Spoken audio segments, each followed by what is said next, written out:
Good morning. Welcome to another edition of Coffee with Tea. I'm your host, the amazing T Street.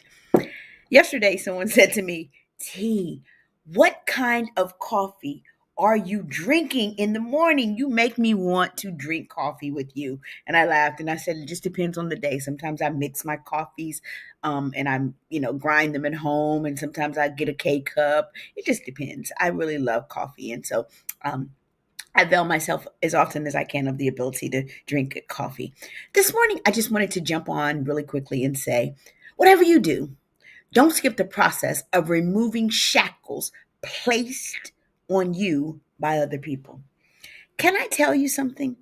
One of the most freeing things that ever happened to me is when I realized that I have the ability to remove emotional shackles that have been placed on me by other people, not by God, not by me, but by others. Can I tell you the key that unlocks those shackles that are sometimes placed on us by other people? Sometimes we find ourselves in a bind because we get caught up, because we think that we have to do things a certain way or we have to be a certain way to win the approval of other people. And really, what I am abundantly clear about is that the shackles that other people place on us are only possible and can only hold us in bondage when we don't love and know us. Can I tell you, the moment I got free from the shackles of other people that they had placed on the amazing T Street was the day that I realized that I was more than enough. Because, see, when I operate from a deficit of a mindset that says I'm not enough, it's easy for people to affix shackles to me. Good morning, Stephanie. I love you more than you will ever know. It's easy to get caught up and be shackled by other people when we don't know who we are. And two, we don't believe that we are more than enough. One of the things that I tell young people, I said, I hate the mantra that's on Instagram all the time, all those psychotherapists, the Insta therapists on Instagram. You are more than enough. Can I tell you, I hate that. They don't just say you are more than enough. They'll go, you are enough. You are enough. I hate that mantra. You are enough. Because what I tell young people is if it's just enough, it really falls short. If you are just enough, you are really falling short. I tell young people, you are more than enough. How do I know? Because when people say that the sky is the limit, it's clearly a lie.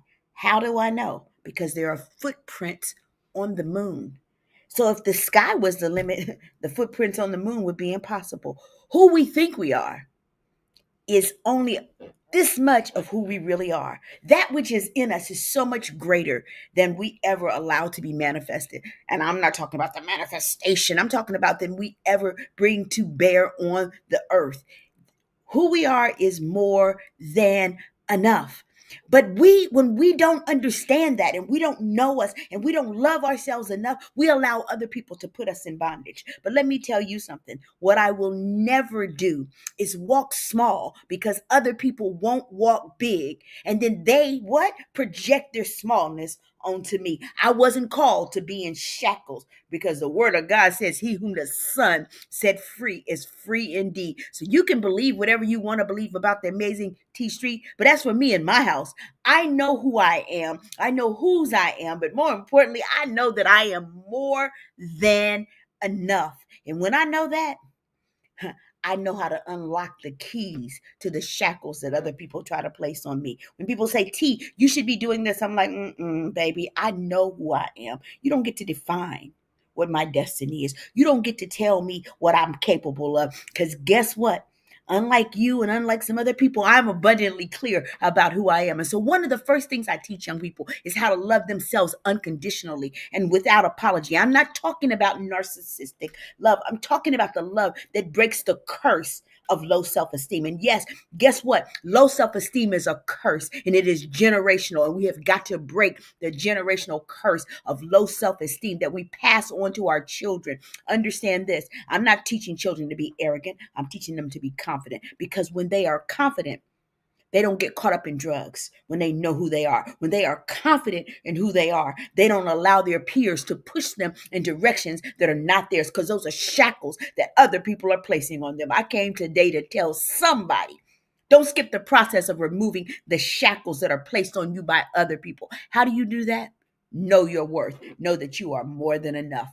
I'm the amazing T Street, but you know what? There's absolutely, positively nothing amazing in me that's not in each and every one of you. Good morning, Unisha. Good morning, Rayshawn. There's nothing amazing in me that's not in each and every one of you. And by the way, it's in your children too. Break the generational curse of low self-esteem by helping our young people, your children, my children, our grandchildren, to see who they are and to walk in that which is theirs. I refuse to be bound by the shackles that other people place on me, because I know my worth and I know who I am. And guess what? I unlock the shackles with my own self-worth. Have an amazing day.